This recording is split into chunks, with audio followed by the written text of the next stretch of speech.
as I perused the new shows that have come out on the My Anime List chart, I opened up the trailer, and within seconds, the first two thoughts that entered my mind were first, this looks fucking ridiculous, and second, this is obviously Studio Gohands. And so I got excited because I've been really fascinated with this studio for years. Gohands makes the best looking, worst looking anime.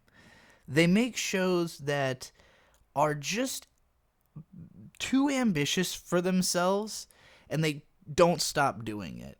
And it's very surreal and almost kind of like offensive as you watch the anime, because particularly with a show like this, there's tons of great looking animation and also just tons of animation. There's just so much. Everything's moving all the time, even when it doesn't have to, which is like the opposite of the approach of most anime. It's constantly combining 2D and 3D in really jarring ways. It has no qualms about mixed media aesthetics, and it's not doing it in like a shaft way where it's kind of making fun of itself for doing it. It's just presented with total sincerity, like this is supposed to look badass.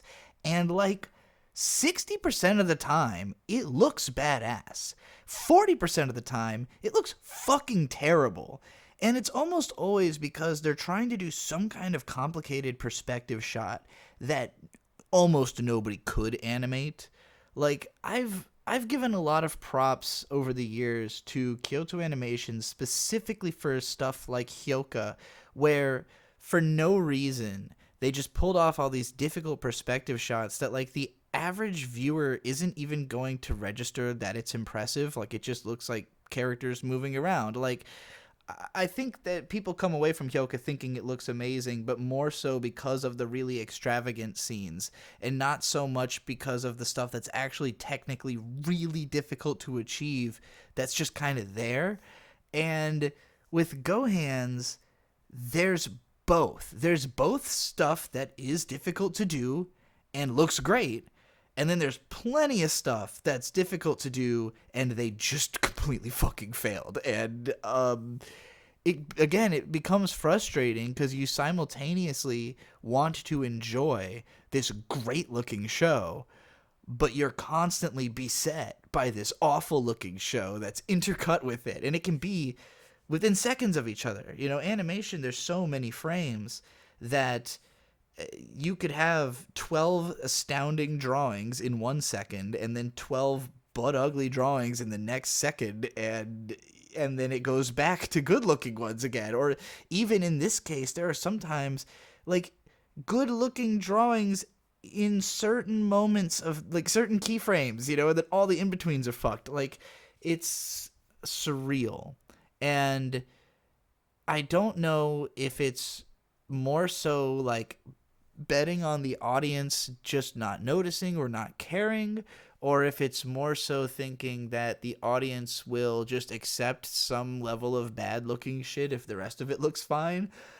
That's kind of where I'm at with it, because like I did enjoy looking at it enough to want to keep looking at it.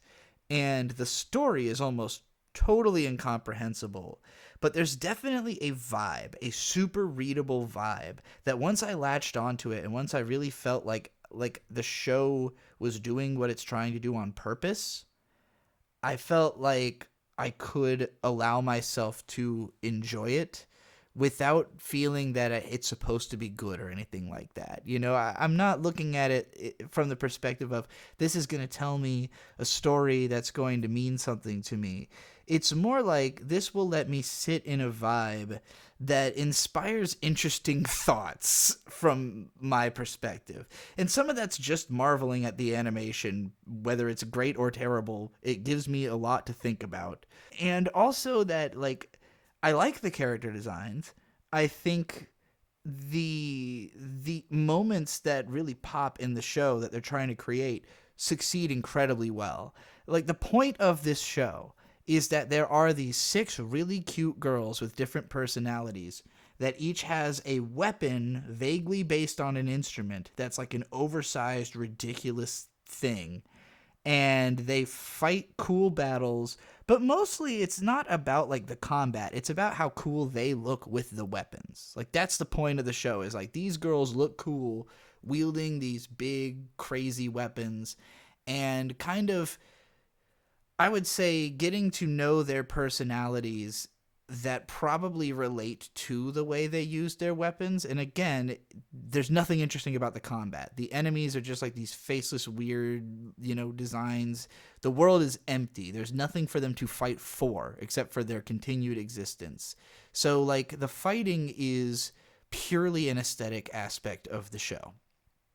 And aside from the fighting, what this episode has is a main character who has no memories and a very timid personality, basically creating this sense that she is meant to be somebody the audience can just project onto, whether you literally relate to her or you are trying to forget about who you are and what your life is. Like if you are looking for escapism, you're meant to escape into this character, and she's basically just overwhelmed by how much is going on, which is exactly how I feel as an audience member. Like 6 girls introduce themselves to her. She's in this like bizarre world. None of them communicates very directly. And so there's this sense of everyone's kind of talking past each other and you can't really get a full grasp on what the situation is at first.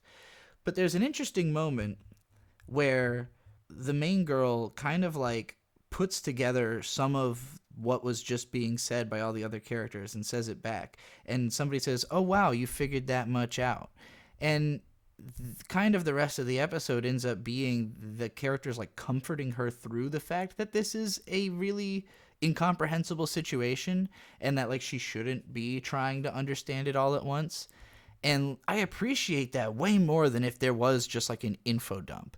Like if it had been that they sit her down and they explain the nature of the situation, that would be boring, especially because the situation is nonsense.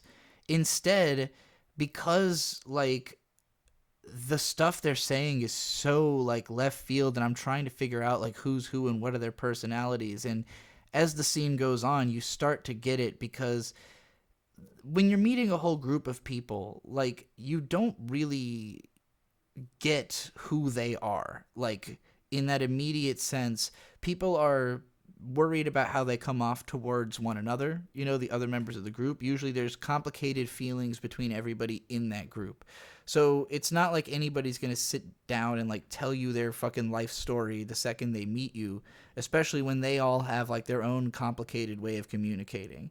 And so, there's this sense that they are talking to one another because they understand one another, and the fact that the main character starts to pick up on what they're saying makes them feel like they can accept her into their group. And so they have this sort of bonding exercise of cooking together because it becomes clear that what this girl, the one thing she has, she doesn't have memories, but she loves eating and she loves to cook.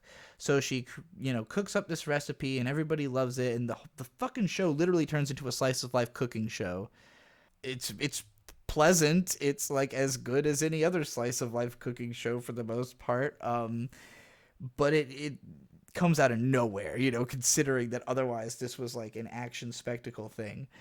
And after they eat together, there's this moment where the main girl like starts crying and apologizing for the fact that she just like dragged everybody into a cooking show all of a sudden, and like nobody had said explicitly that was something they wanted to do per se, but they're all like, no, like this was cool. We participated because we wanted to, and this seemed like fun, and we're hungry, so like you're good. I definitely think that there's like a type of person this show is trying to speak to that I think it can reach. And I think that because it's an aesthetic show, it's driven by the looks, it's driven by the vibe and the feel. It doesn't need to have a comprehensible plot if the point is to create a very specific atmosphere. What it does need is to have emotionality. It needs to make me like the characters and care about the characters. It needs to make me feel like I want to stay in this vibe because it's cozy and it's a place I want to be, and it makes me self-reflect. It makes me feel like it has, it enriches my ability to have interactions. I think who this show is for and it's a type of person that I am, which I think is why it works for me. And it particularly, if I think about me like in high school, I think I would have related to this main character in this because I had that kind of like almost amnesiac level of like I don't know who I am right now, and I'm just looking for like a group to take me in, but people are overwhelming. People are hard to understand. The world itself is overwhelming and hard to understand. And like to me, it did feel, especially when I was a teenager, like I was living in the apocalypse. You know, that's the way the media wants people to feel. As an adult, I feel like I'm living in the fucking golden age, you know, but I'm surrounded by people who feel like they're living in the apocalypse. And I get why. I get why people feel that way, you know, but I'm more like one of the girls in the group. You know, the one who I like the most, green hair girl with the glasses, probably the one I would say has like the closest to my personality within a group dynamic as displayed so far. I don't know, you know, these characters don't seem very deep. They don't seem like the kind of people I would really project myself onto so far. I don't know where this show's going. It's an anime original. So it really can kind of do whatever the fuck it wants, and I don't know what it wants to do besides create this very strange particular vibe. The main character girl, like what she exhibits is a level of like patience and willing to try to understand even though she's in this chaotic scenario. And that's what makes all the other characters start to like her and start to like want to tell her what's going on. Like they feel as though she's somebody who they would like to catch up to speed and you know introduce themselves, and frankly there's not like anybody else alive in the world, so obviously they were going to want you know this person on their side, but also you know not try to put on airs and be somebody else and like do this whole introduction ritual type thing that some people you know particularly that shows like to do. Like it's not, I just don't think that's very realistic. In a TV show, it's always like the newcomer shows up and then somebody has to go give them the whole plot rundown. And like, I just don't think that happens in real life. You kind of fold in with people, you catch their vibe, you figure out what they're about, and then you can start to communicate with them. And I think this show does a good job of conveying what that actually feels like. And that's what drew me into it, which sounds really deep. And I'm not trying to say that the show is super deep. I do think that it is thoughtful in this way. I think it is trying to send this specific message that I'm describing, but I also don't think that's like a super deep. It's just it. I guess not a lot of anime do kind of take that approach, except for slice of life shows. And slice of life shows don't usually have this like super edgy aesthetic and over the top action scenes. In that way, it's almost like Kimono Friends. Like it's on that level of cozy but weirdly intense but not threatening, just kind of like the world itself is dark, and so there is this looming sense that like there is a background violence that supplies existence to the characters, you know, but that ultimately they are just having a good time, you know, and getting to know one another and enjoying their time together within this apocalyptic space. So it really is like a Hidamari sketch or like a, you know, a Lucky Star kind of a show that happens to be set in a post-apocalyptic battle world and has like the most absurd animation possible. I think it's really funny that like most of the characters are borderline flat chested, but then the one girl who's got tits, they constantly animate them like just going absolutely wild. There's definitely the usual like sense of Yuri overtone you get from these types of shows, just because you know all the characters are girls. I don't think there even are guys who exist in the world, so I don't know if this show has any romantic inclinations. It seems more like, again, just a cozy thing. I don't think a lot of people will click with this show or like it, and I don't think I'll make it to the end of the show. I have a high suspicion that, like with most anime, there was probably more crazy animation in this first episode than what there will be for the rest of it. I expect it will be much more low-key, although gohands, they just go crazy with their shows. I would really like to do a whole series. We've been planning this, me and my husband and our friend Landon, Butthole Weeb. He has the channel Landonime, where he talks about anime, and we want to go through all the gohands shows and like do podcasts on each of them, because their first show, K, is really good, and then everything after that is like they just kept pushing their aesthetic in like a direction they can't seem to fulfill, and it's been weird. So yeah, I would love to study their shows more, but overall, I kind of enjoyed this first episode.